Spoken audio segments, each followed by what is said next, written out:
The Icons of Real Estate Podcast. Are you ready to learn the proven money-making secrets from top-producing icon agents? Ready to skyrocket your business? This podcast is for you. Tune in every week with your host, Tomasz Fonseca, and find out how to implement proven strategies to 10 times your business. From $3 million to $30 million in just 12 months. Brought to you by the Masters in Real Estate Marketing, Arter SEO.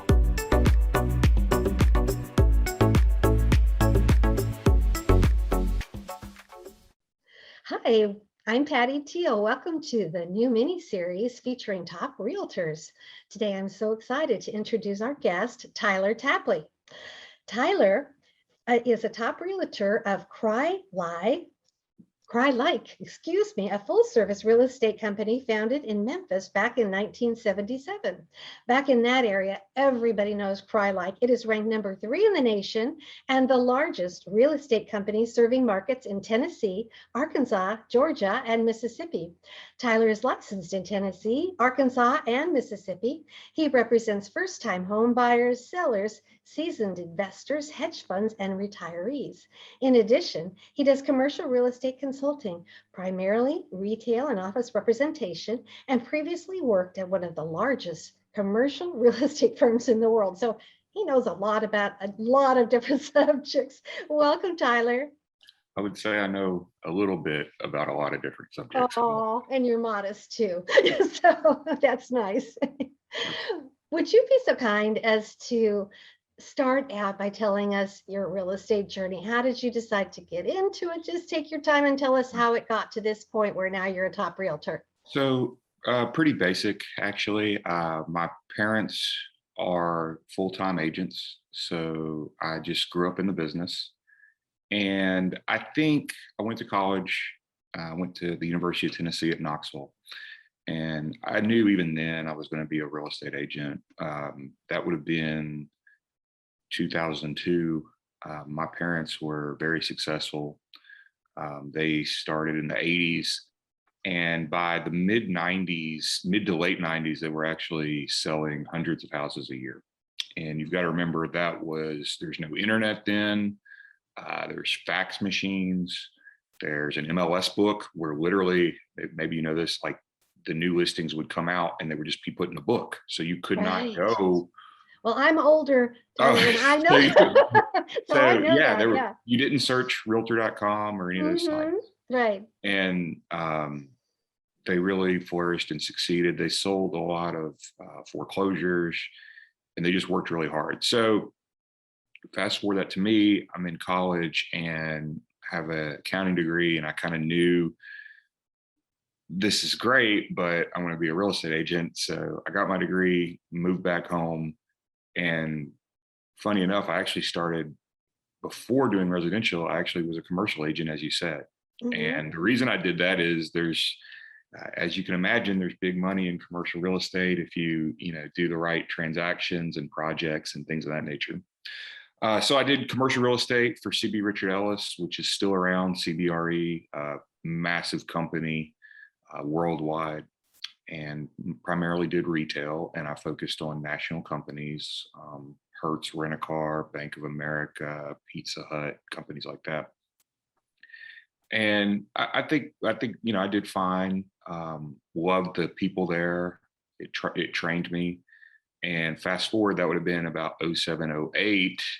Now we're in a recession. I'm sorry, I graduated in 06, so 5 years later, I'm doing that. Now we're in a recession. Right. What a time to start. Yeah, right. So my wife also worked for my parents. She had met me in college. She had become an agent. So my wife and parents are selling residential real estate. This is now during the recession, and tons of foreclosures are coming to the market, as you can imagine, like every day. Short sales, houses aren't repaired. They're just being sold as is. And you offer like all these incentives and concessions. In fact, we'd see houses where the seller would offer, a free trip to Florida or to Colorado if you bought the house. They would even give you sometimes a car. I mean, truly, they would give the borrower a car because they were desperate. So I was doing commercial real estate, and I'll tell you, my father got robbed and carjacked at a house while showing it. Oh, no. And yeah, that's an interesting story, but that did happen. And that kind of, got my brain working a little bit. And I said, all right, well, maybe I need to start doing residential real estate. My parents are doing it, my wife. So I gave up, with commercial. I mean, that was a great job. You had a salary, you had benefits, you had vacation, you had retirement. I gave it all up, started selling residential, and the rest is history to a certain degree. Aw. But yeah, my parents and wife really had to help me kind of get my feet under me. Commercial real estate really prepared me, and I'm glad we're talking about this because I'm sure a large amount of our audience, they probably didn't start selling real estate, as their first job. They probably had a career, and I took those principles, like learned how to show property. I learned how to, take people to lunch and to market myself and to do all those things. That was the backbone I had. And I want to tell that because I think a lot of our audience is probably similar, where they actually do have some tools and stuff, and they can Right. use those and translate them into residential real estate. So, Yeah, that's really a good point. If you've been in marketing, you've been in any kind of sales, it really does translate to being successful as a realtor. yeah, you don't have to be like a born salesperson. In fact, Mhm. one of the things that I found recently is just be genuine and authentic. It's okay to say, "Hey, I don't know the answer to this, but I'm going to Mhm. find out." Mhm. Uh, we talked earlier. You don't have to be an expert in everything. In fact, it's Yeah, and it's it's best best if not you're to not. right, and best not to Um, pretend that you are. Just be honest with people. I think you're we so right. we go on listing appointments sometimes. I went on two in the last week, and both times the seller apologized because they were asking so many questions. And I actually said, "Hey, I'd rather you ask these questions than assume something." And, Mhm. we paint ourselves into a corner or something like that. So yeah, so I was selling real estate. I started doing, and once again, this was a terrible market back then. To give you some facts, I think now in this market in the Memphis area, we have about 4,800 agents. Okay, during the recession, we had 1,100. We had 1,100 agents now. Now we have 4,800, so almost what 4.5 times as many. We had so many more listings than we have now. I mean, new listings would show up every day. You couldn't even make somebody get pre-approved because it- they kind of held all the power in terms of buyers, and you would write offers that were nowhere near full price. They'd be 80%, they'd be 20% off. So it'd be 80% of the list price. And you'd show people for 3, 4, 5, 6 months sometimes. But I think that really helped me. I think now the problem is it is really easy for a lot of agents, and you can get some bad habits. You can list a property immediately, and because there's so little inventory, it immediately sells. Mhm. And you don't have to really know your numbers, and you don't have to know your product as well as you used to have to do that. But that's really what led me to success. Talking about numbers, we're talking, and this is basically the midpoint of 2022. It's right at 6 months. I've personally sold, and this is just me, 207 houses for $21 million in Memphis, and that's just Wow. me. That's not the team. Mhm. I suspect if you added my wife and my 3 agents that work for me, we're well over probably about 32 million Oh my just goodness. in 6 months. And once Wow. again, this is the Memphis market. This is not Beverly Hills or you know Mhm. New York or San Francisco or one of those markets. So we're very proud of that. And it's I'm not going to say it's been easy, but it's real. In some ways, it's real simple. Like, we don't have some crazy tips and tricks. It's real estate 101. It's marketing 101 to a large Right. degree. Thank you so much for sharing that. You really started at a hard time, but as you said, going through the trenches as you did, 2007, 2008, everything else is A lot easy. easier. It's a lot easier now. Mhm. Right, right. So I know you said you went to school in Memphis. Were you born and raised there? Yes, I was a native Memphian. I lived here all my life. To be candid, I didn't really know the entire Memphis region or anything like that. Hmm. Real estate kind of forced me to learn that. And I want to talk real quick to the audience here. I would really recommend they know their market. They need to learn these subdivisions. They need to learn the history. If there's like a historical area, they should use that. I'm talking as agents. They should use that to their advantage. Um, Real estate forced me to do that because buyers and sellers would ask me questions and I had to learn it. So they need to Hmm. learn about new developments. They need to learn about builders, developers, investors, where they buy, what they pay. Uh, if you do that, you can really get ahead. So yes, talking specifically about Memphis, that's what it did. I was not familiar with all these subdivisions and uh, hip areas and things like that. But I just started reading a whole lot and focusing and learning about where people wanted to be and why they wanted to be there. Yeah, thanks for sharing that. And do you get a lot of people who are moving to Memphis from out of state? I know we just got through a time where houses were so easy to sell. And I imagine if you're getting people from California or more expensive areas, they can pay just with cash. Do you get a lot We of don't. that? We actually don't. I wish we Okay. did. Yeah. But I mean, here's what's interesting. So it's actually a lot like the probably the majority of our audience. There are markets. We're 3 hours from Nashville. Nashville Hmm. gets literally 90 to 100 people a day every day Wow. that move there. Austin, Texas, Dallas, Florida obviously gets tremendous growth. We do not get that. And I'm actually glad you're bringing that up because it correlates to this discussion. Because we don't get that large amount of growth. In fact, our population here is just, I think it grows less than like 1%. Um, Okay. because of that, we had to, in order to succeed, we had to figure out what we were going to do. We could not rely off of new uh, individuals and companies moving here, unfortunately. What the Memphis market gets is we get a large amount of inquiries and interest from high net worth people in California, Colorado, especially, um, Florida, and Texas as well. We get investors that go online, they listen to uh, popular interviews like this, and they learn Hmm. that Memphis is a wonderful place to invest.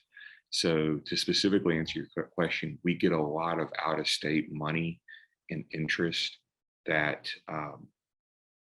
that wants to invest here, and that's what we mostly focus on. To be candid, about 70% of our business is out of state investors, and that's what we relied on. That's what we rely on.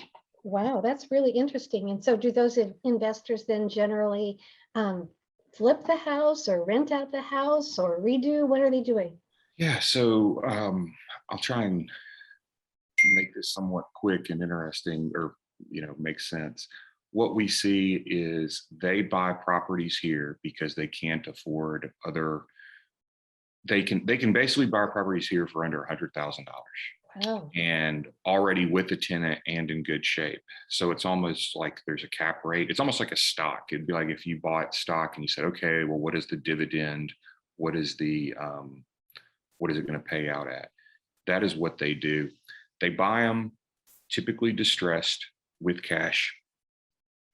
They use management companies. They don't have to fix them. They don't have to fix the houses themselves. They can use local management companies or construction companies to rehab them, rent them out, and then they go back to their bank and they then refinance them. So they get their money out. So they might, as an example, and this typically is what happens, they might pay 80,000 for a house, rehab it so it's not in great shape, rehab it, maybe that's about 20,000, so their all in Hmm. cost is 100 grand. That house is going to rent for about $1,000, maybe $1,100. So that's 11% return on your money, but the house is really now worth about 120 to 125. Wow. So then In they a can go to short period of time, right? exactly like Hmm. less than a month. So then they Wow. can go to a bank and they can say, hey, can I get my money back on this? And that's usually what we're seeing here. So um,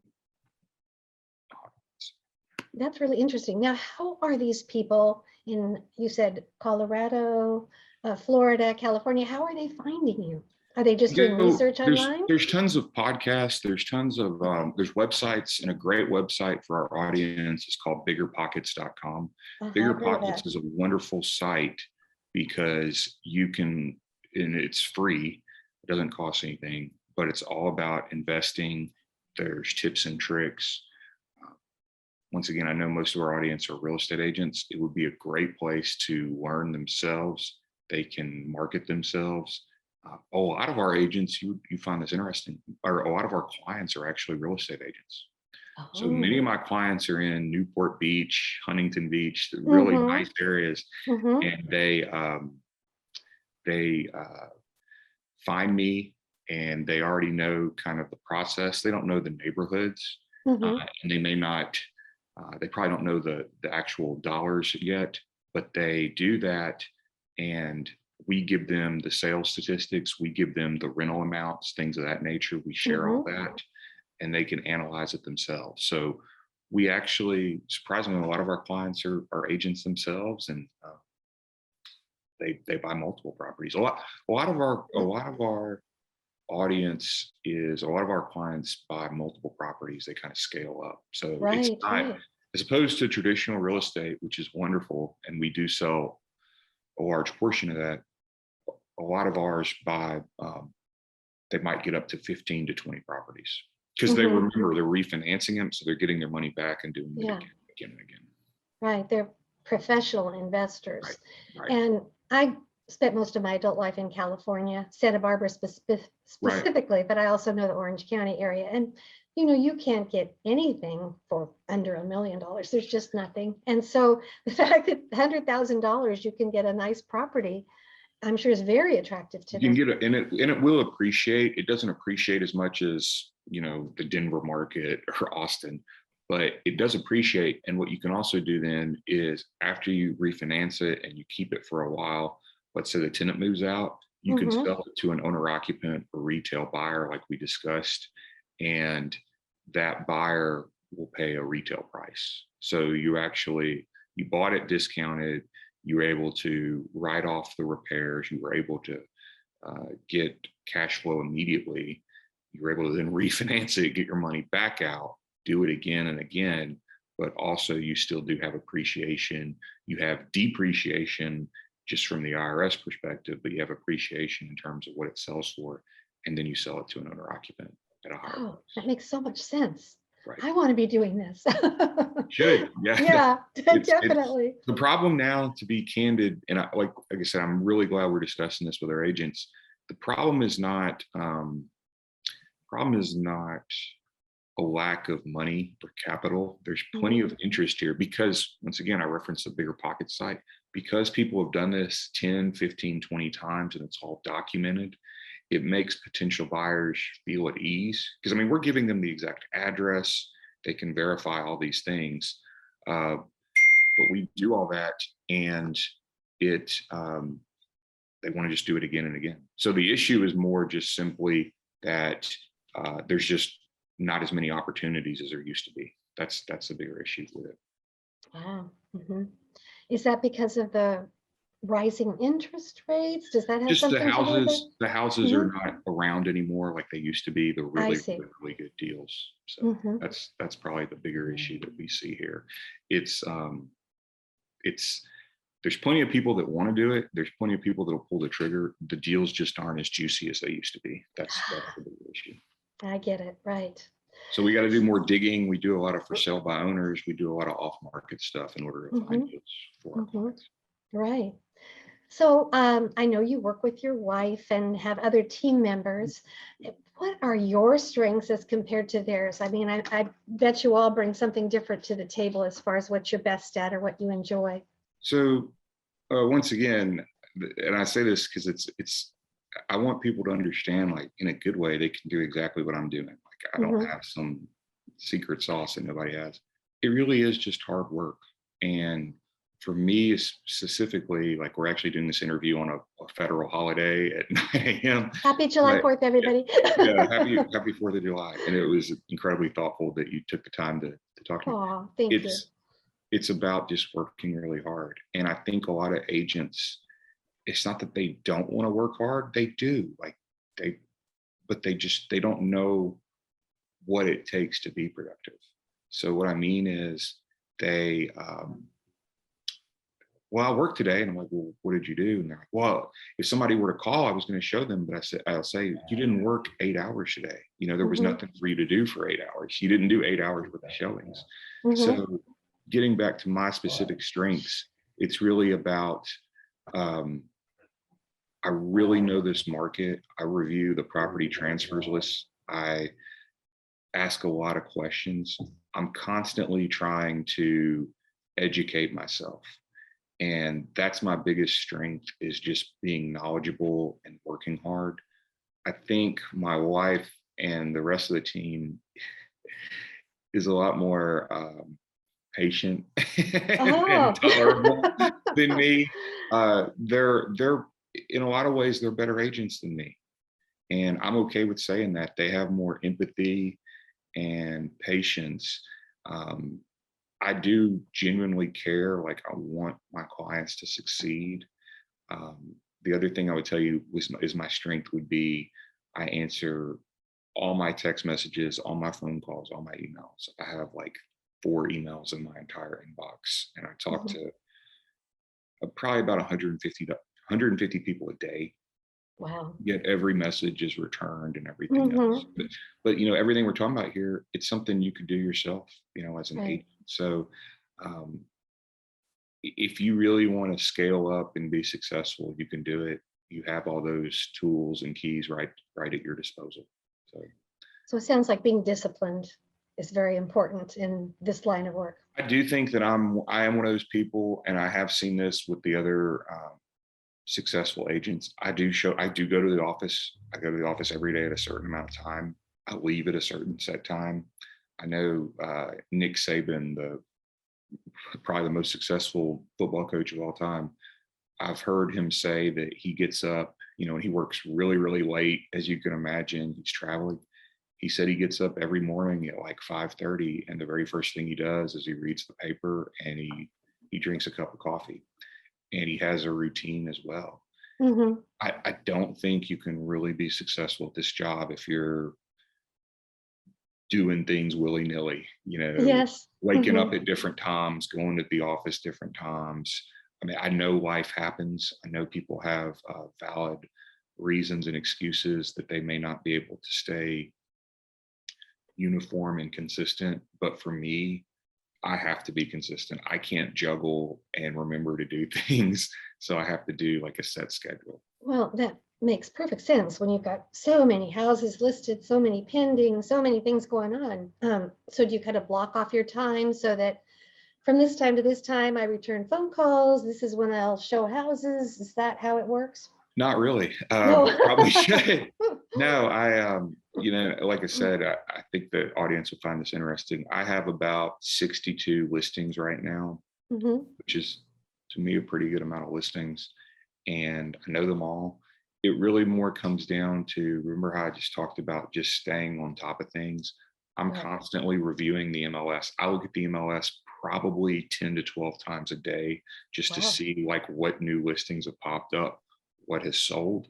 Look, I'll go to listing appointments and not get the listing. I want to see who got it. I want to see what they sold it for. Did they sell it for more or less than what I said?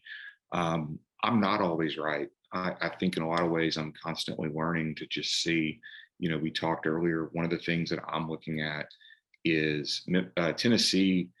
When a house sells, it's disclosed, like you can see what it sold for. There are states, Mississippi is one of these, it's a non-disclosure state. So if the house is sold, it doesn't say who bought it and what they paid. It's really hard to get public records on that. But in Tennessee, it's easy. So I'm constantly reviewing things and learning. I'm trying to see if a hedge fund bought, I'm trying to see if it was a local investor, I'm trying to see if it was a flipper. You may say, well, why does that matter? Well, let's say you if you know who's buying and where they're buying, you can get ahead of the game, and you could try and get a listing or buy a property yourself discounted and then sell to one of those groups. So that's what we're doing a whole lot of. The other thing we do with that, to go one step further, let's say it is an area where houses are being flipped.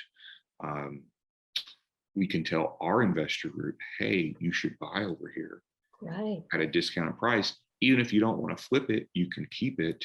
And later on, the value will go up, which it's doing right now. Once again, we give them those specific addresses and the final sales price. So they have all that information themselves. So they feel more comfortable. They're not relying off of us. They're able to do their own data and analysis to confirm what we're saying.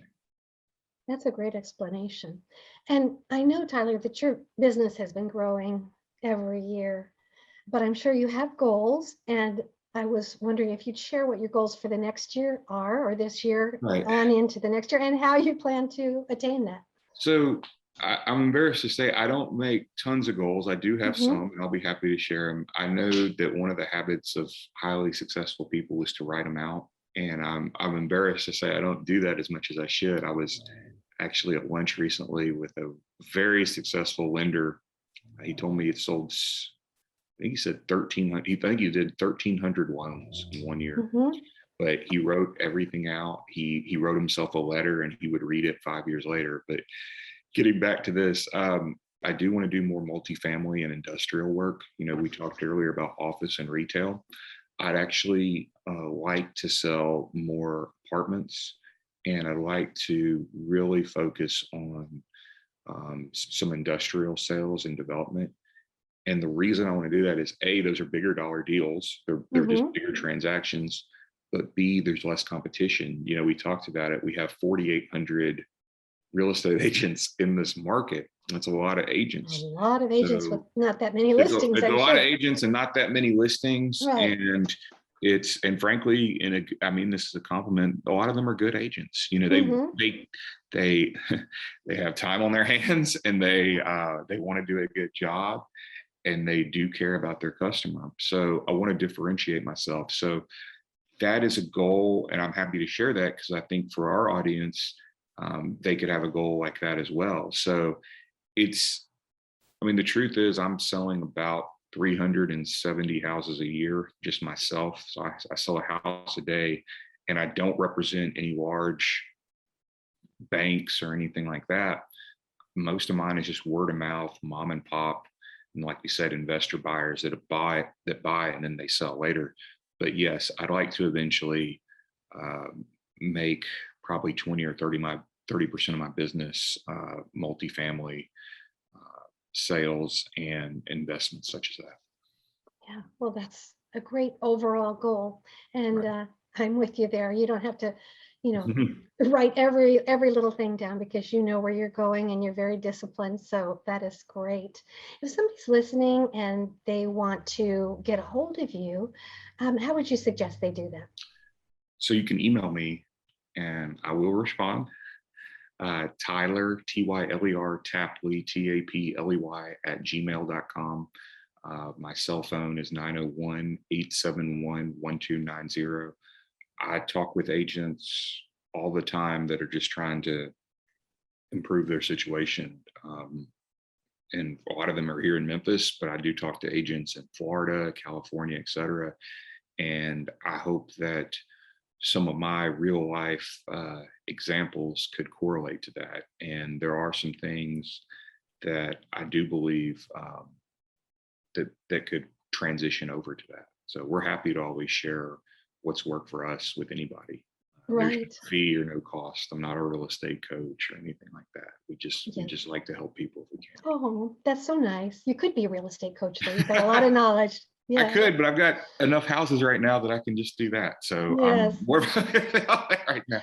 Yeah, I wonder, Tyler, if you followed in your parents' footsteps, and your wife and yourself are working this business. I know we talked a little bit before we Right. started the interview. You have a 5 and a 10-year-old. I wonder if they'll follow, and it'll be like a legacy business. So what's interesting about that is, and I want, this is actually some really good parting words on this. I was talking to a really good agent, and we were kind of trading stories, and he says, Tyler, I think what you're doing is better than what the rest of us are doing. And I kind of rolled my eyes like, no, y'all are selling, $400,000 houses. And he goes, well, yeah, but those are hard because there's so much competition, and those are sell by owners. And he said, plus when you sell that, it's done. Like they move there and that's it. He said, what you're doing is you might sell a house for 120 grand, but they're going to buy more and they're eventually going to sell, because a lot of our clients are out of state. They're not selling the house themselves. So they need an agent to do it.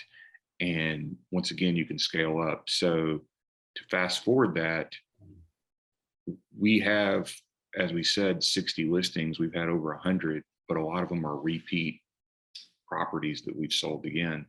The interesting thing is, yes, when my children are older, I would suspect I could tell you for sure, we'd have a block of business that'd be over 10,000 in terms of properties, because we're selling 400 a year.